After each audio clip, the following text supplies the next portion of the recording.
বাংলার এক ছোট্ট গ্রাম সবুজ ধানক্ষেত, কাঁচা রাস্তা আর সন্ধ্যায় ভেসে আসে আজানের সুর। গ্রামে থাকত রাহিম, গরিব কৃষকের ছেলে।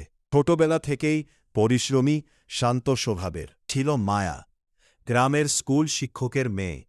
মায়ার হাসি যেন পুরো গ্রামকে আলোকিত করে দিত। একদিন বিকেলে নদীর ঘাটে পানি আনতে গিয়ে মায়ার কলসিটা হাত থেকে পড়ে ভেঙে যায়। রাহিম দূর থেকে দেখে দৌড়ে আসে। তুমি ঠিক আছো? রাহিম জিজ্ঞেস করে। মায়া একটু লজ্জা পেয়ে বলে, হ্যাঁ। প্রতিদিন বিকেলে তারা নদীর ধারে দেখা করত। রাহিম মায়াকে নিজের স্বপ্নের কথা বলত।